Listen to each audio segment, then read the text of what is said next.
Location আমরা pin point করতে পারবো এবং গুগলের মাধ্যমে আমরা তার ডিরেকশনটা সেট করে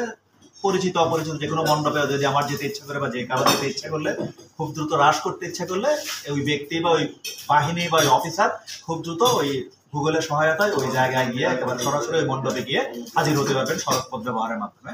এটি হচ্ছে প্রথম সুবিধা। দ্বিতীয় সুবিধা বলতে গেলে হচ্ছে যেটা আইস ব্রেকিং করবে। আমাদের সাধারণত যেটা হয় যে এক সপ্তাহের এই পুজোর উপলক্ষে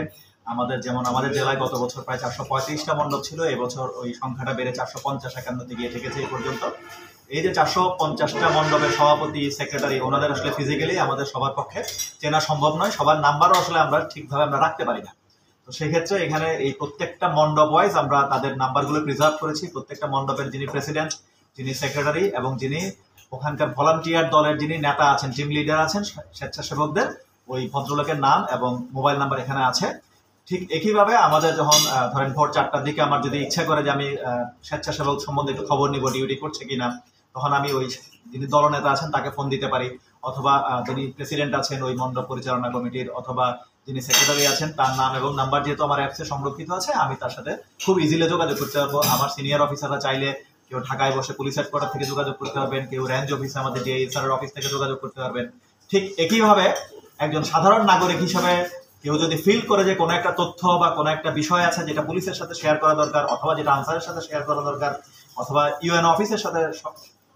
জানানো দরকার, এই প্রত্যেকটা মণ্ডপ ভিত্তিক কিন্তু আমাদের এই যে লোকাল যে অফিসার আছে, অফিসারের নাম্বার, ওসির নাম্বার, এডিশনাল এসপি সার্কেলের নাম্বার, এসপির নাম্বার সবকিছু এখানে সন্নিবেশিত আছে, যার কারণে একজন ব্যক্তিকে বা একজন ইউজারকে কষ্ট করে প্রত্যেকটা নাম্বার আলাদা করে সেভ করার দরকার নাই। জাস্ট উনি গিয়ে ওই রেসপেক্টিভ ব্যক্তির নাম্বারে ক্লিক করলে কিন্তু সরাসরি ডায়াল হয়ে যাবে। এটা আমরা মনে করছি ইউজার ফ্রেন্ডলি একটা ডিরেক্টরি হবে, যেটার সুযোগ সুবিধা আমরা যারা পূজা উৎসব করছি, আয়োজন করছি, যারা সচেতন নাগরিক এবং যারা আমরা আইন শৃঙ্খলা সহ বিভিন্ন প্রশাসনিক এবং সরকারি দায়িত্ব পালন করছি, সবার জন্য একটা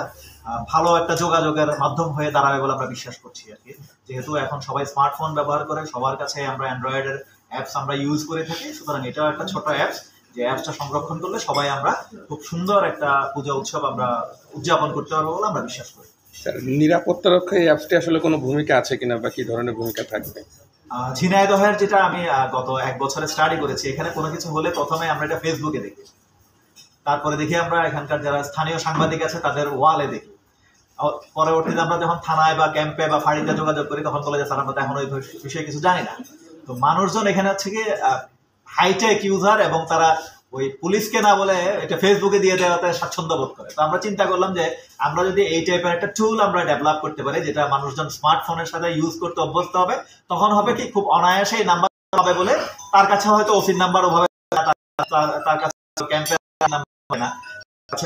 অফিসারের নাম্বার থাকে না। এখন যখন সে বা উনি চিন্তা করবে যে এই নাম্বার তো আমার আছে এই অ্যাপসের মধ্যে, আমি সাথে সাথে নক করি না কেন, তখন আমার বিশ্বাস যে পুলিশ আগে তথ্যটা জানতে পারবে এবং পুলিশ যখন গিয়ে ওইটাকে ওই জায়গায় যাবে তখন হবে যে মানুষের মধ্যে একটা আস্থার জায়গা তৈরি হবে যে না, পুলিশ খুব দ্রুত রেসপন্স করেছে। এবং পুলিশ গেলে ওখানে যেটা হবে যে মানুষ কনফিউশন গুলি তৈরি হয়, ওই ধোঁয়াশাটা তৈরি হবে না, প্রকৃত ঘটনাটা মানুষ খুব অল্প